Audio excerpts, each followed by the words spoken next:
G'day everyone, welcome to Dig Deeper. What's Dig Deeper, you might ask?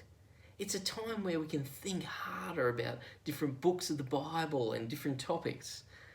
And so what we're going to be doing today is digging deeper into Luke's Gospel. See, at the start of the year we've been working through a big chunk of Luke's Gospel. And I think it's great for us to do that in church and to think about books of the Bible, but it's also good for you to think hard about things in your own time and enjoy the Bible for yourself. And so what I want to do in these sessions is give you the tools to unearth the treasures in different books of the Bible or in different topics of systematic theology and that sort of thing.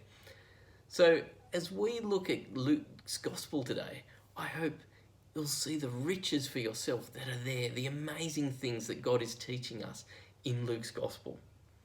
So, as we look at Luke's Gospel, what do we have to talk about? Well, first up, we've got to talk about purpose.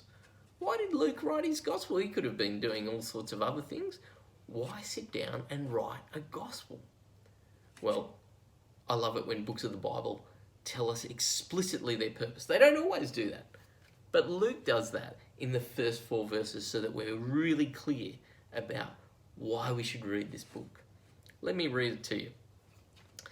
Inasmuch as many have undertaken to compile a narrative of the things that have been accomplished among us, just as those who from the beginning were eyewitnesses and ministers of the word have delivered them to us, it seemed good to me also, having followed all things closely for some time past, to write an orderly account for you, most excellent Theophilus, that you may have certainty concerning the things you have been taught.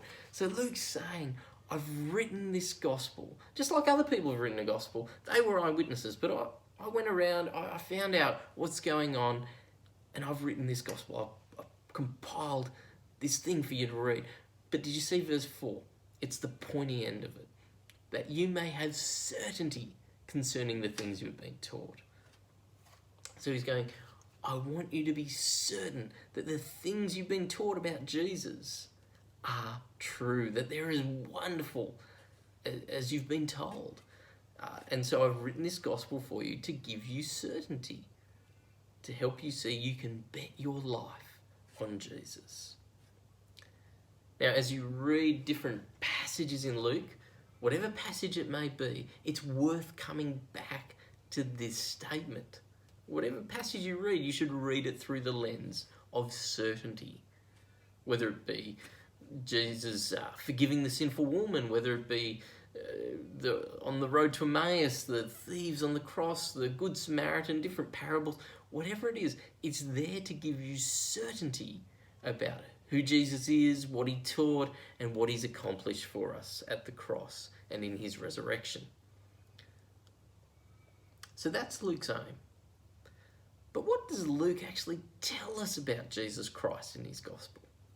See, each of the gospels speak about the same Jesus Christ, but they do so with their own unique focus and flavour. So think of Matthew's gospel. His gospel is all about how Jesus is the teaching Christ who fulfills the Old Testament for us.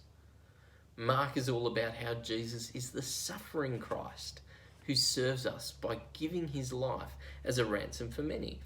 John is all about how Jesus is the divine Christ who makes God known to us. Now, all the Gospels teach those things, but each one has a particular emphasis that comes out more strongly than the others. That's my point. Now, what is Luke's particular emphasis about Jesus? Well, in his gospel, it's that Jesus is the global saviour, Christ, who brings God's great reversal.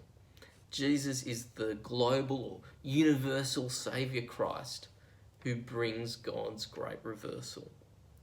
So as you read Luke's gospel, you see that Jesus is willing and able to save anyone. He saves and forgives those who are outsiders, the sinners, the prostitutes, the tax collectors. And many times in Luke's gospel, it's shown that Jesus is going to save the Gentiles as well. I mean, do you remember one of the key statements in Luke's gospel is where Jesus says that he's come, the Son of Man has come to seek and to save the lost. It's about how Luke Luke's trying to show us that Jesus is able to save anyone. But there's a reversal going on here, because those who are perceived as insiders, the rich, the religious elite, those sort of folk, they're exposed as actually being far from God. See, in Luke's gospel, Jesus turns the world upside down. Or actually, you could say, he turns the world the right way up. He makes things as they should be. I mean, you can see this in all sorts of different places. One of the great ones is in Mary's Magnificat at the start of Luke's gospel. It says this, speaking of God, has shown strength with his arm. He has scattered the proud in the thoughts of their hearts. He has brought down the mighty from their thrones and exalted those of humble estate. He has filled the hungry with good things, and the rich he has sent away empty. There's a great reversal happening here. And you see it in Jesus' manifesto before he starts his ministry, where Jesus quotes Isaiah. He says this, "The Spirit of the Lord is upon me because he's anointed me to proclaim good news to the poor. He has sent me to proclaim liberty to the captives and recovering of sight to the blind, to set at liberty those who are oppressed, to proclaim the year of the Lord's favour." See, Jesus goes on to say this is actually happening in his coming today, now. Now, who are the poor, the captives, the blind that he helps? It's those who are trapped and oppressed by sin. And Jesus does something cool here. He quotes this verse from Isaiah, but leaves off the next little bit of the quote, which deals with God's judgment and vengeance. It's his way of saying that his kingdom comes in two stages. Salvation is now, judgment is later. And Jesus has brought this salvation today. See, Luke's gospel, it's there to show us Jesus is the universal Saviour Christ who brings God's great reversal. Now, how does Luke go about showing us all this? Well, what he does is he breaks his gospel into three journeys. When you think of the structure of Luke's gospel, you want to think triangle. See, here's how it works. You've got the start of Luke's gospel. Jesus goes from glory down to Galilee. And that all outlines the salvation that Jesus has brought. Jesus then goes from Galilee to Jerusalem. And that's all about what it means to be one of the saved people of God's kingdom. Jesus spends a lot of time teaching about discipleship there. Jesus then goes from Jerusalem back to glory. And that's all about how salvation is accomplished in Jesus. Now, it wasn't that long ago that we worked through that journey narrative from Galilee to Jerusalem. And I want to show you something cool in that that'll help you as you read it. See, the whole section there starts with this verse. When the days drew near for him to be taken up, he set his face to go to Jerusalem. That's Luke 9:51. Now, Jesus is headed back to glory, to his glorious ascension. But he has to go there via the cross, via Jerusalem. See, Jerusalem here isn't talking about people and walls. That city represents something more than that. It represents the place where Jesus will die, where prophets are killed and murdered and persecuted. And Luke uses this concept of Jerusalem to break up this whole journey from Galilee to Jerusalem into little subsections, so that every time we hit a new subsection of material, Luke mentions Jesus being on the way or going to Jerusalem.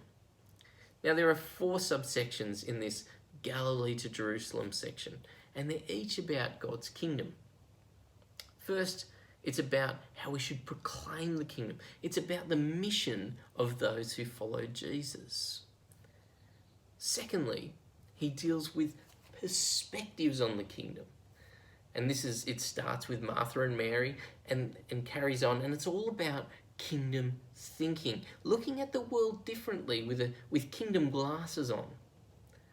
Then thirdly, he looks at the people of the kingdom, which is all about who and how many people enter the kingdom. And Luke wants us to be certain that we are kingdom people.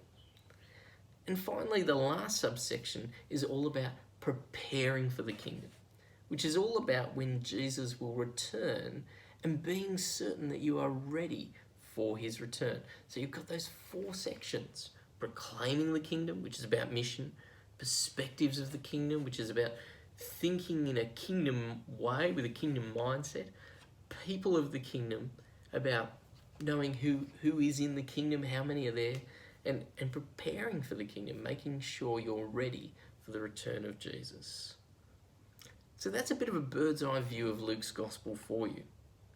Now, also, I should mention that Luke is the first part of a 2-part volume. Luke and Acts are actually written together by Luke for Theophilus, and they're meant to be read together. But sometime we'll hopefully spend some time looking deeper at Acts, and hopefully as well the other Gospels and other books of the Bible too. But today, we've just been focusing on Luke. But I want to close with this. As we live in uncertain times with coronavirus and self-isolation and wondering what the fallout of all this is going to be, Luke's actually a really great book to read through. Because remember, what's it about? It's about certainty, giving us certainty about the things we've been taught about Jesus. I've been reading through Luke in my quiet times, and I'm loving it because it reassures me, it gives me certainty as I live through uncertain times.